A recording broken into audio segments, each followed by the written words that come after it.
આ છે વ્લોગનો આગળનો દિવસ. ત્યારે હું ફૂલ મૂન સાઉન્ડ હિલિંગ સેશનમાં ગઈ હતી. આપણે આરંભ કેફે છે ત્યાં. પૂનમનો દિવસ હતો તો.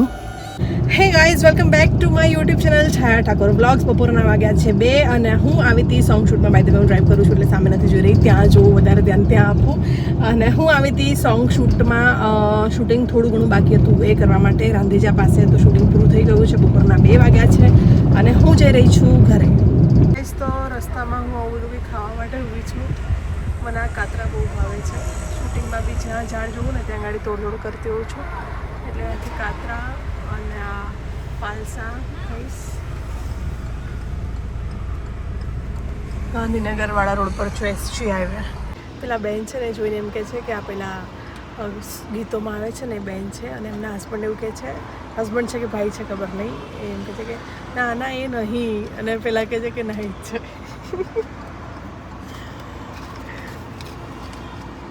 બાય બાય કહી દો. શું કહો છો? તમને જોડે કે ચોક જોયેલા છે પણ યાદ નહીં આવતો કોનો કઈ એ તો બીજા કોક નીકળ્યો. મેં સાંભળ્યું. ચલો બાય. આવતા રહેજો. હા જો ગાઈસ કાતરા અને શું કહેવાય પાલસા ઘરે જઈને ખાઈએ આપણે. હેલો ગાઈસ, તો હું હજી સુધી ઘરે નથી પહોંચી. આવતીકાલે અમારે લોકોને સુરેન્દ્રનગર જવાનું છે કે મારા ભાઈના મેરેજ છે, તો ગામડે જવાનું છે. અને શૂટિંગમાંથી ઘરે જતાં પહેલાં મેં કીધું ચલો મારા ગાડીમાં કેટલાય દિવસથી આ બાજુના ટાયર પર રાઈટ સાઈડમાં એક ખીલ્લી લાગી ગઈ હતી. હું રસ્તામાં ક્યાંક જતી હતી અને એકદમથી અચાનક મને અવાજ આવ્યો. તો મેં ઉતરીને જોયું તો એક પ્લાસ્ટિક ગાડીમાં ફસાયું હતું. કંઈક પ્લાસ્ટિક એટલે ગાડીનું કશાકનું કંઈક પાર્ટ હોય ને એવું. અને એ પાર્ટમાં ખીલ્લી લાગેલી હતી અને એ ખીલ્લી મારા ટાયરમાં લાગી. તો મેં પ્લાસ્ટિક તો આમ હાથથી રિમૂવ કરી દીધું. પણ મેં કીધું ખીલ્લી હું નીકાળી દઈશ 1-2 દિવસમાં. અને 1-2 દિવસના ચક્કરમાં હું એના પછી શૂટ કરી આવી. પેથાપુર સાઈડ ગઈ, પછી હાલોલ ગઈ, હાલોલથી આગળ ગઈ, હાલોલથી પછી પાલીતાણા ગઈ, પાલીતાણાથી હું અમદાવાદ આવી. તો છેલ્લે એમ કે 10 દિવસથી એ ખીલ્લી સાથે હું ગાડી લઈને ફર્યા કરું છું. અને મને અચાનક આજે યાદ આવ્યું. આજે પછી હા, અમદાવાદ તો આટલા એરિયામાં તો ફરું છું. એના સિવાય હું રાંધેજા આજે શૂટિંગમાં જઈને આવી. અને મને યાદ આવ્યું, મેં કીધું યાર મારે ગામડે જવાનું છે, સુરેન્દ્રનગર જવાનું છે. તો એના પહેલાં કરેલું એટલે દૂર બધે ફરી લીધું. અને ખાલી સુરેન્દ્રનગર જવાના લોડમાં હું ગાડીમાં અત્યારે ખીલ્લી કઢાવવા માટે આવી છું. અને ખીલ્લી કઢાવવાની સાથે મારા ગાડીમાં કેટલા પંચર નીકળ્યા હશે? મારા ગાડીમાં ટોટલ 7 પંચર નીકળ્યા. આ બાજુના વ્હીલમાં 4 અને આ બાજુમાં 3. હજુ પાછળ હવા નાખી નથી, એ નાખશે તો ત્યાં એકાદ બે નીકળી જાય તો અલગ વાત છે. બાકી હાલ સુધી 7 પંચર છે. અને ઓલમોસ્ટ ગાડી કદાચ થઈ ગઈ છે. એમને કોઈ ટાયર ફિટ કરી દીધા છે. वो भी पंचर है, वो भी पंचर है, सब कांटा लगा हुआ है. अरे यार कितने कांटे हैं गाड़ी में. अंकल बोल रहे हैं और एक और पंचर है. हाँ, एक और पंचर है. ये टायर पंचर है. ये टायर में हवा भरने के लिए तो इसमें भी पंचर है. कर दो अभी, क्या हो तो कुछ कर सकते हैं नहीं. गाइस તમે જોયું આ બાજુના ટાયરમાં બી वो खेत में गए ना, हाँ इसीलिए ना. हुआ ऐसा सही बात है, सब कांटा घुस गया. સહી વાત છે. જો લાગી રહ્યું છે જે પ્રમાણે ભાઈએ મને કીધું, એ ભાઈએ મને 3 થી 4 વખત સ્પેશિયલ કીધું. वो गाड़ी खेत में गया ना इसलिए पंचर हो गया. એ કેરલાના છે. वो गाड़ी खेत में गया ना इसलिए पंचर हो गया. 3 વાર કહી દીધું મને. હવે મને એવું લાગે છે કે મારી ગાડી બહુ ખેતરમાં જાય છે શૂટિંગમાં અને પંચર થતા કરે છે. તો હું વિચારું છું કે હું થાર લઈ દઉં એટલે મારે આવી કંઈ પ્રોબ્લેમ જ ના થાય.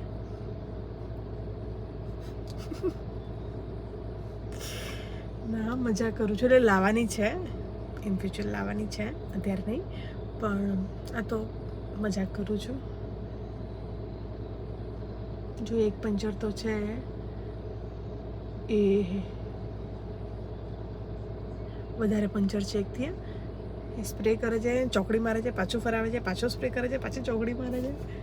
હે ભગવાન, કેટલા પંચર લઈને ફરું છું ગાડીમાં હું. પછી અનબેલેન્સ થાય જ ને ગાડી મારી. 2 पंचर. ગાઈઝ બીજા પંચર છે. હજુ ટોટલ 9 પંચર થઈ ગયા છે મારી ગાડીમાં. 9 પંચર. હે ભગવાન, હવે કોઈ કોમેન્ટ ના કરતું કે ગાડી નવી લઈ લો. હું ધ્યાન નથી રાખતી એટલા માટે. ગાઈઝ 9 પંચર હતા અને 9 પંચરના એ લોકોએ મારી પાસે કેટલા રૂપિયા લીધા? 2700 રૂપિયા. મને આજે ખબર પડી પંચર આટલામાં થાય. મેં કીધું ભાઈ એવું તો શું કર્યું 2700 રૂપિયામાં? મેં ચેક કરો કિયા ઓનલાઈન. મેં કીધું એવું તો શું કર્યું તમે લોકોએ 2700 રૂપિયાથી? તો કે અંદરથી પંચર કર્યું ને અંદરથી પંચરના કંઈક એક પંચરના 300 રૂપિયા થાય. હવે અંદરથી બહારથી પંચરમાં મને કંઈ ખબર પડતી હતી નહીં. એને પૂછ્યું પંચર કરવાનું છે, મેં કીધું હા, તેને કરી દીધું. 2700 રૂપિયા પંચરના આપ્યા. બોલો, बहुत खर्चा है जीवन में भाई, बहुत खर्चा है. चलो बाय.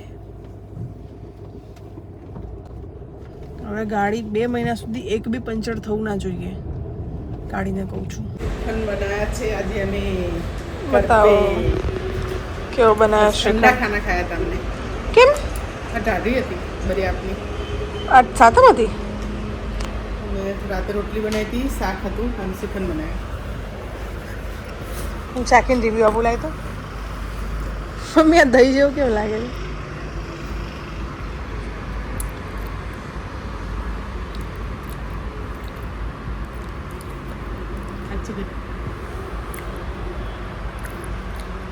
કેટલા પર્સન્ટ?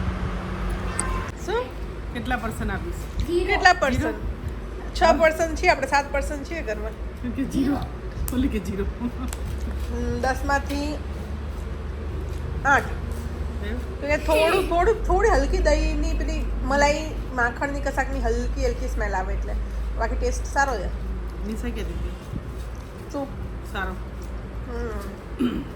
એક વાર પહેલી વાર બનાવ્યો, એક વાર ગોળ જ બનાવ્યો તો બહુ પહેલાં બાપાને બા હતા ને તાર એ પછીનો આજે બનાવ્યો. બધા ટ્રાય કરું. અને આપણે શેની તૈયારી ચાલે હવે? લગ્નમાં જવાની, પણ બબના લગ્ન. જમવામાં તું ઢોકરી કેસ ને કઈ ડું દાળ ઢોકરી બનાવવાની સારું બનાવતા દાળ ધોઈને બનાવી દે. સારું. ખબર નહીં, મને એવું છે, હું ફૂડી છું એટલા માટે છે, ખબર નહીં શું છે. મને ક્યારેક કોઈક કંઈક ખાવાની વાત કરે ને પછી મને એવું થાય કે મારે આ ખાવું છે. તો જ્યાં સુધી વસ્તુ ખાઉં નહીં ત્યાં સુધી મારા મગજમાં ફર્યા કરે. 2-3 દિવસ પહેલાં હું મારી ફ્રેન્ડને મળી હતી, અને દાળ ઢોકળીનું નામ લીધું. તો એ દિવસથી મારી સોલિડવાળી ઈચ્છા થઈ ગઈ હતી દાળ ઢોકળી ખાવાની. તો આજે મેં કીધું ચલો હું બનાવું. તો હું યુટ્યુબ રેસીપી જોઈને, ઓબ્વિયસલી મને આવડતી નથી એટલે રેસીપી જોઈને બનાવું છું. આરુસ કિચન કે અરુસ કિચન કરીને એક છે આંટી ગુજરાતી, એમની રેસીપી જોઈને બનાવું છું. અને જેવો મેં વિડીયો સ્ટાર્ટ કર્યો મમ્મી કે હું પણ આમનો જોઈને બનાવું છું. એટલે મારા મમ્મી પણ જે કંઈ પણ નાના મોટા એક્સપેરિમેન્ટ કરે છે એમને જોઈને જ કરે છે. દાળમાં આપણી વિસલ આવી ગઈ છે, હું લોટ બાંધી લઉં અને પછી બનાવીએ અને પછી ખાઈએ. ઘી ગાઈઝ, ઘી મારું ફેવરેટ. મમ્મી ઘી કોણ ખાય સૌથી વધારે ઘરમાં? છાયા બીજું બબુ નિશા, બસ 3 નિશા ક્યાં ખાય બિચારી? એટલે બહુ જ લગાડેલું રોટલી તમે એ તું લગાડે હવે, બાકી એમને નહીં ખાય. ખાય 3 જણને બહુ જ લગાડેલું. તમે 3 જાડી થાય એટલે નિશા બબુન બંને જાડા થાય ને એટલે કેટલું હોય તું જોતો રોટલી અને હું કેવી રોટલી ખાઉં છું? ક્યારેક રોટલી ખાઉં છું. રોટલી વરસના વચલા દિવસે ખાઉં, પણ જ્યારે ખાઉં ત્યારે આમ લિટરલી ઘીમાં બોળેલી રોટલી હોય ને એવી ખાઉં છું. ગાઈસ આપણી ઢોકળી રેડી થઈ ગઈ. અહીંયા વઘાર શું કહેવાય, બોઇલ કરવા મૂકી છે. ઇઝ ઓલમોસ્ટ રેડી છે. હવે આને ખાલી કટ કરીને નાખીને ગોળ અને લીંબુ નાખવાનું છે એટલે આપણી દાળ ઢોકળી રેડી. હાય ગાઈસ, તો આપણી એકદમ ટેસ્ટી લઝીઝ દાળ ઢોકળી તૈયાર છે. કંઈ બી બનાવે ગાઈસ, મારું બી સાંભળી લેજો કે એક વખત જ સારું બને છે, પછી તો બધું દબડતો રહે. પહેલી વાર યુટ્યુબ પર જોઈને બનાવે એટલે બધાનું સારું બને. મારી બુરાઈ ના કરીશ. દાળ ઢોકળી આપણી રેડી છે. બુરાઈ નહીં. અને જે જોરદાર બની છે, નિશા ચેલેન્જ ફીલ કરે છે કેમ કે મારા ભાઈઓ સ્પેશિયલ કેવડાવે કે અગર પુલાવ બનાવવાનો હોય તો છાયા બનાવે. મમ્મી આપ બોલામને શું કે છાયા બનાવતો પુલાવ બનાવવાનો વખત શું કે બરાબર એમ કહી દે મમ્મી, તું એમ કેમ કે છાયા પુલાવ બનાવ, પછી કોણ બનાવતું હોય ઘરે? હા પણ જૂઠું કહેતા હોય ને, એટલે મારા નામથી ગાઈઝ ઘરમાં જમવાનું બનતું હોય તો મારા ભાઈઓને એવું કેવું પડે કે છાયા બનાવવાની છે, તો એ લોકો ખાય. અને એમાં બી ક્યારેક હું રાત્રે 12 વાગે ઘરે આવું ને જો છાયા શૂટમાં હતી એટલે બધું સારું બને. કોણ બનાવે તો પછી આવો સવાલ કરે. આજે એવું હોય કે દાળ ઢોકળી છાયા જ બનાવવાની એટલે ખાશે. એટલે ખાશે અને બંને તું શું બનાવે છે? ભીંડી ભીંડી ફ્રાય મમ્મી. યસ, કુરકુરી ભીંડી બનશે. અને આ છે આપણી લઝીઝ દાળ ઢોકળી. આવું દેશી આવું બી રહે. ગામડાની દેશી કોણ લાવ્યું? જયા મામાના ખેતરની અશોક જોડે મોકલી. યસ, ક્યા બાત હે ગાઈસ, ક્યા બાત હે. આ આવ્યું છે ખેતરથી. શું છે આમાં? ગવાર ને ભીંડા. ચલો ખાના ખાને ચલો. આપણે હાય ગાઈસ, તો કોઈ પણ જમવાનાની ઉપર આપણે થોડું એવું ઘી નાખી ઓ માં ઘી નાખી દઈએ તો સોને પે સુહાગા થઈ જશે. ये गार्लिक नहीं करते हैं गाइस, धनियाથી નથી કરતી. ધનિયાથી કરી દીધું, આની પર કરી દીધું. હા, ઘી નાખી દઈએ એકદમ થોડું. लेके जाती हूँ दाल ढोकली. दाल बाटी के मोड़ के निकले जो मम्मी થોડું ઘી નાખ્યું છે મેં. ના હોય સીટી કોઈ દિવસ જોઈ મમ્મીને કંઈ આવડતું ને એટલે ખબર નહીં પડતી. જેટલી રેસીપી જોઈ ને ક્યાંય સીટી નથી આવી. જોઈએ કેવી બની? એક નંબર. ક્યાંય ખાધી આવી? ના.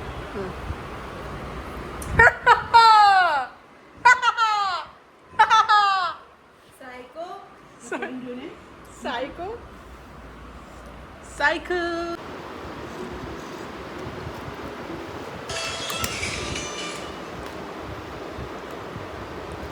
જોરદાર જોરદાર એટલે તારીફ कर रही ખુદ કી તારીફ નહીં, खुद की तारीफ દાલ ઢોકળી મને બહુ રેર ભાવે છે. એમાં મને Self-obsessed એક બે જગ્યાની ભાવે છે, લડકી. એમાંથી આજ આ મારા હાથની ભાઈ. सेल्फ ऑब्सेस्ड लड़की. શું ચાલે છે હંસાબેન? ખબર નહીં, ઊંઘ આવે એટલે ખબર છે. અચ્છા, શું ચાલે નહીં ખબર. મમ્મીનું ચાલે છે. શું ચાલે છે મમ્મી? સ્પેશિયલ હા, special facial facial special special લગનમાં સ્પેશિયલ સ્પેશિયલ લગનમાં ફેશિયલ.